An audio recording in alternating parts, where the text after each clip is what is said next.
ரொம்ப விசேஷமா எந்த இடத்துலயும் இல்லாத பல தன்மைகள் இருக்கு. நான் வந்து கேன்சர்ல இருக்கேன்.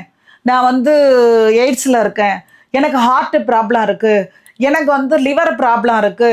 எனக்கு கண் சம்பந்தப்பட்ட பிரச்சனை இருக்கு. காது கேட்கல. இந்த மாரி பல உடல் ரீதியான உறுப்புகள் பிரச்சனையும், உடல் ரீதியான பிரச்சனைகளையும் சந்திச்சிட்டு இருக்கக்கூடியவங்க கண்டிப்பாக அந்த குலதெய்வத்தின் அனுகூலத்தையும், பாபாவினுடைய ஆசீர்வாதத்தையும் நீங்க பெற முடியும். அதுக்கப்புறம் பாபாவினுடைய அங்கத்துல இருந்து கொட்டக்கூடிய அந்த ஊதிய உங்களுக்கு மருந்தாக அந்த இடத்துல தடைக்கும் சந்தான பாக்கியத்துக்கும் செய்யக்கூடிய அத்தனை காரியங்கள் வெற்றி பெறறதுக்காகவும் ஜேஷ்டாதேவிக்கும் அபிஷேகம் பண்ணும்போது உங்களுக்கு இருக்கக்கூடிய அனைத்து பிரச்சனைகளும் தீரக்கூடிய அற்புதத்தை உங்க கண்கூட பார்க்க முடியும். காரணம் வேண்டுதல் முடிச்சு அப்படின்னு சொன்னீங்க இல்லையா? வேண்டுதல் முடிச்சு அதனுடைய ப்ரொசீஜர் என்ன? என்ன பிரச்சனைக்கு வேண்டுதல் முடிச்சு கட்டலாம்? நம்ம ஆலயத்துல சொல்லும்போது ரொம்ப விசேஷமா எந்த இடத்துலயும் இல்லாத பல தன்மைகள் இருக்கு. நான் வந்து கேன்சர்ல இருக்கேன். நான் வந்து எய்ட்ஸ்ல இருக்கேன். எனக்கு ஹார்ட் ப்ராப்ளம் இருக்கு. எனக்கு வந்து லிவர் ப்ராப்ளம் இருக்கு. எனக்கு கண் சம்பந்தப்பட்ட பிரச்சனை இருக்கு. காது கேட்கல. இந்த மாதிரி பல உடல் ரீதியான உறுப்புகள் பிரச்சனையும், உடல் ரீதியான பிரச்சனைகளையும் சந்திச்சிட்டு இருக்கக்கூடியவங்க நம்ம ஆலயத்துக்கு வாங்க. நம்ம சாய்நாதர் தானாக வந்து தான் தோன்றி திருநாமம் கொண்டு அவர் அங்கத்துல இருந்து கொட்டக்கூடிய அந்த ஊதியை பிரசாதமாக நம்ம தரோம். நம்ம ஆலயத்துல இருக்கக்கூடிய ஒரு பெரிய சிறப்பு, எந்த காரணத்துக்காகவும் கிடைக்கக்கூடிய பலன் தடைப்படக்கூடாதுன்றதுக்காக நீங்க ஆலயத்துக்கு வரங்கன்னும் போது முதல் உங்களுக்கு தோஷ நிவர்த்தியை பண்றோம்.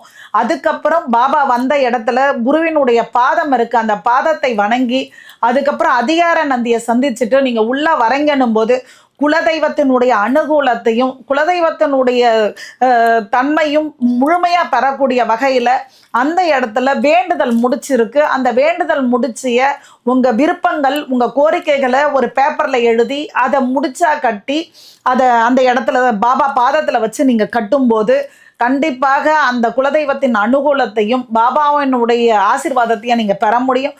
அதுக்கப்புறம் பாபாவினுடைய அங்கத்துல இருந்து கொட்டக்கூடிய அந்த ஊதிய உங்களுக்கு மருந்தாக அந்த இடத்துல தராங்க. அந்த மருந்தை நீங்க உட்கொள்ளும் போது வெறும் வயிற்றுல ஒரு தண்ணியில ஒரு சிட்டிகை எடுத்து போட்டு உள்ளுக்கு சாப்பிடும் போது கவலையே படாதீங்க, எனக்கு இந்த நோய் இருக்கு அந்த நோய் இருக்கு, ஆம்புலன்ஸ் உள்பட நம்ம இடத்துக்கு வருங்க. அடுத்த நிமிஷம் அது நிவர்த்தி ஆகக்கூடிய தன்மையை நீங்க உணர முடியும். அது மட்டும் இல்லாம நம்ம ஆலயத்துல ரோக நிவர்த்திக்காக சதாக்ஷிக்கு அபிஷேகம் பண்றதும், கிரக நிவர்த்திக்காக ஆயுர்தேவிக்கு அபிஷேகம் பண்றதும், திருமண தடைக்கும் சந்தான பாக்கியத்துக்கும் செய்யக்கூடிய அத்தனை காரியங்கள் வெற்றி பெறறதுக்காகவும் ஜேஷ்டாதேவிக்கும் அபிஷேகம் பண்ணும்போது உங்களுக்கு இருக்கக்கூடிய அனைத்து பிரச்சனைகளும் தீரக்கூடிய அற்புதத்தை உங்க கண்கூட பார்க்க முடியும். காரணம் எதனாலன்னா அருள் இல்லாருக்கு உலகம் இல்லை, பொருள் இல்லாருக்கு உலகம் இல்லை அப்படின்னு உலகம் இல்லைன்றத சொல்லுவாங்க. அதனால அருளையும் பொருளையும் பெற்றுத்தரக்கூடிய அற்புதமான ஆலயம் குரு அருளோட திருவருளையும் சேர்ந்து இருக்கு. அனைவரும் கண்டிப்பாக வேலைக்கிழமை வாங்க. 3 எலுமிச்சம்பழங்களை கொண்டு தோஷ நிவர்த்தியை செய்து வேண்டுதல் முடிச்சு ஆத்மார்த்தமாக கட்டி பாபாவினுடைய ஊதியை பெற்று உங்க ரோகத்தை நிவர்த்தி செஞ்சுக்கங்க. வைத்தியநாதனாக அமர்ந்திருக்கக்கூடிய சாய்நாதரை வந்து பாருங்க. அனைத்து ரோகத்திலிருந்து நிவர்த்தி பெறுங்க.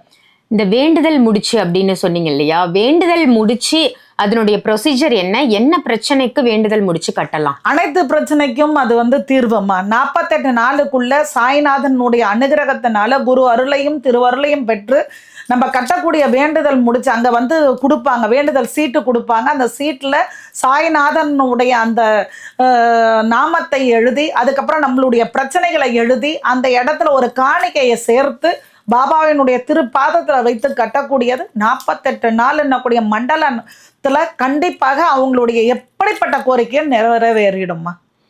நம்மளே நம்ம கையால கட்டிடலாம். கண்டிப்பா நம்மளே நம்ம எழுதி கட்டலாம்.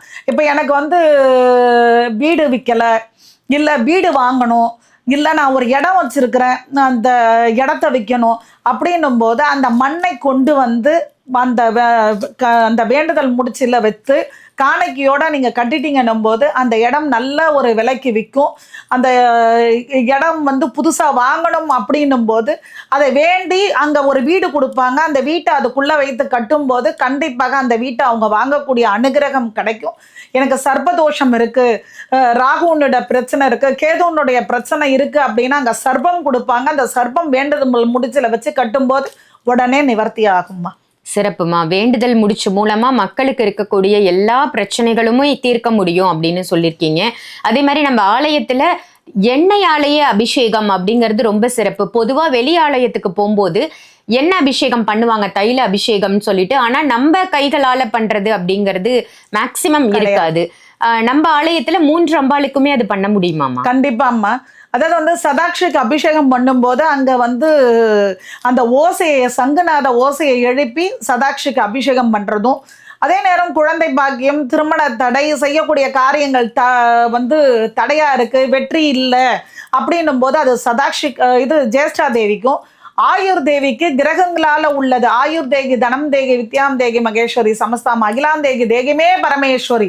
அதாவது வெறும் மந்திரத்தால கேள்விப்பட்ட அம்பால அந்த இடத்துல கொண்டு வந்திருக்கிறோம். அப்படிப்பட்ட அம்பாளுக்கு 9 கரங்கள், ஒவ்வொரு கரங்கள்ல ஒவ்வொரு ரிஷிகள் இருக்காங்க, ஒவ்வொரு ரிஷிகளுக்கு ஒவ்வொரு தன்மைகள் இருக்கு. அந்த இடத்துல யார் ஒருத்தர் தைலாபிஷேகம் பண்றாங்களோ அவங்க விதியை மாற்றக்கூடிய தன்மையும், அகால மரணம் இல்லாத தன்மையும், குழந்தை பேரு குறையில்லை. அது மட்டும் இல்லாம கிரகத்தினால உண்டானது, பித்ருக்களால உண்டானது அனைத்தும் நிவர்த்தியாகும். ரொம்ப ரொம்ப சிறப்புமா. ஆலயத்தினுடைய மொத்த சிறப்புகளையும் இந்த பதிவின் வாயிலாக மக்களுக்காக சொன்னதற்கு நன்றிமா. ஜெய்ஷா.